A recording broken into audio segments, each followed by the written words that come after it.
Currently, we haven't made a recommendation on the use of ivermectin, but we're closely following the research that is ongoing related to this drug, which has shown some promising results in some trials for the treatment of COVID-19.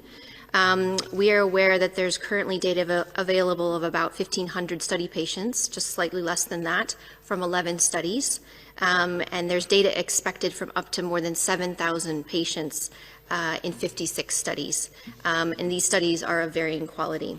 So we have a WHO steering committee that is tracking these studies and closely looking at them in order to trigger the guidance, and when we have enough information to look at guidance and updating our guidance to change policy.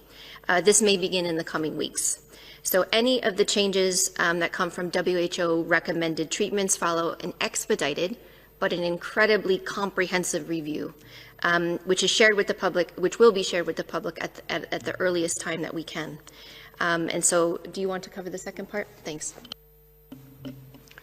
Yes, thanks, Maria. So just to clarify that ivermectin was not prioritized for inclusion in the Solidarity trial. As you know, we have a committee, an expert committee that looks at which drugs should go into the Solidarity trial, and currently we're just in the process actually of finalizing the next set of drugs that would be tested in the Solidarity trial, but ivermectin is not part of it.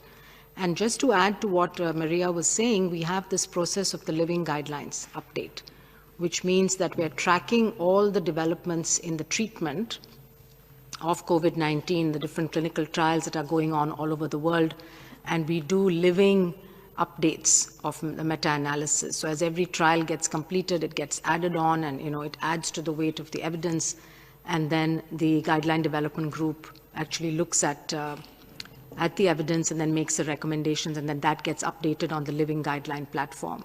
So they're now looking at IL-6 inhibitors, they're looking at heparin-like antithrombotic agents, they're looking at ivermectin in the next couple of weeks, and then at a few other drugs. So we'll keep updating the guideline, but it's really based on examining all the evidence from all the clinical trials. The problem is there are many small trials which sometimes give you misleading results, and people get either very excited or very depressed about a result which is actually scientifically not valid.